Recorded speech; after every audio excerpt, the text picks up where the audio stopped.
Thank you very much, Chairman, Ministers, ladies and gentlemen. UNITAR is delighted to be a co-organizer of this forum. We believe that we need events like this that bring together decision makers from government, research institutions, international organizations, private sector.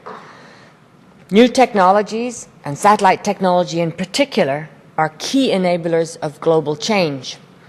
Right now, both in New York and Geneva, the 133 countries that are member states of the United Nations are thinking together about the next development agenda that's due to start in 2015. And it's clear that if the ambitious targets of reducing poverty, reducing inequality, if they are to be achieved, technology has to be a key part in that, a game changer, if you like. New solutions are being found today all over the world, using technology to allow countries to leapfrog in their development efforts, to ensure the humanitarian responses are more efficient, and that information can now flow to parts of the world which up until now have been really cut off. Monitoring of the poorest and most vulnerable is becoming easier. But finding new technical solutions, including GIS solutions, isn't enough. These solutions have to be made accessible to those who need it by being embodied in very practical applications. And the users have to have the capacity to use the technology. And we've heard several of the previous speakers talk about the importance of this very balanced approach where we have policies, supporting technologies, integrated systems, and people with the capacity to use the technology and the systems. UNITAR is a very small part of the UN. I had not heard of it before I was made the director 2 years ago, and I'm assuming that most of you don't know what it is either. So I'll tell you.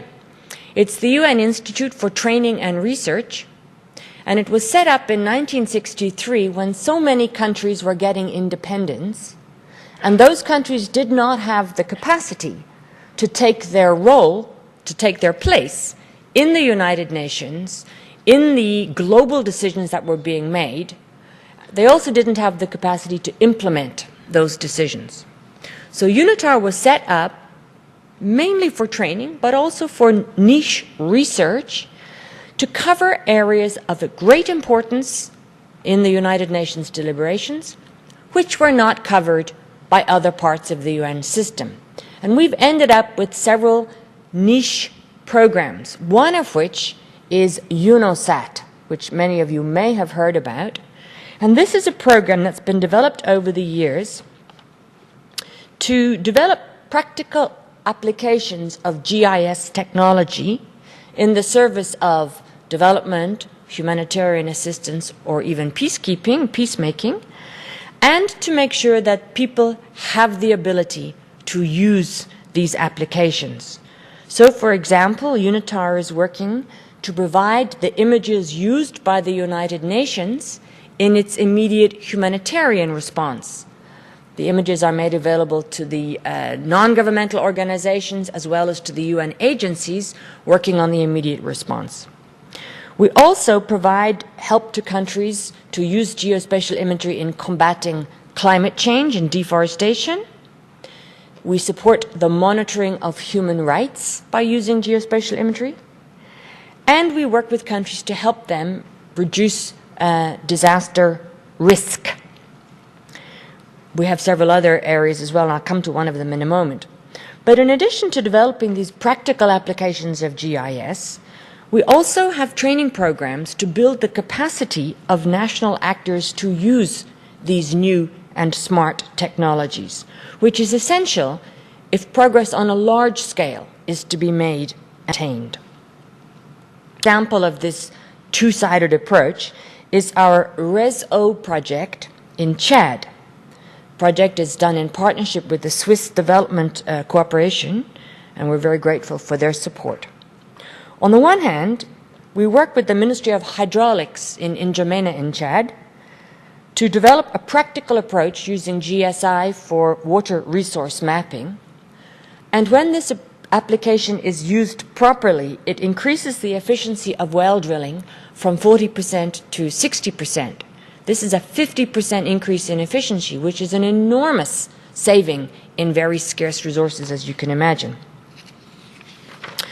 On the other hand, at the same time, in collaboration with the University of N'Djamena and the University of Neuchâtel in Switzerland, we run training programs for the people who work in the National Land Management Services so that they can better manage their own water resources and use the information to significantly expand the provision of safe drinking water and to improve agricultural planning. And we have programs like this in many other parts of the world. As we consider the post-2015 development agenda, we believe that the key to progress in the new development agenda will not be technology.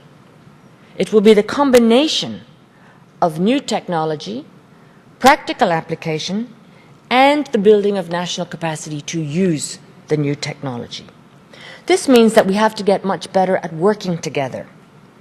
The technical researchers here today, the experts who develop practical solutions to solve pressing problems, and those who make national policy. We've heard of many of our government colleagues today, ministers here, as well as those who can build the institutional and individual capacity to use this kind of technology.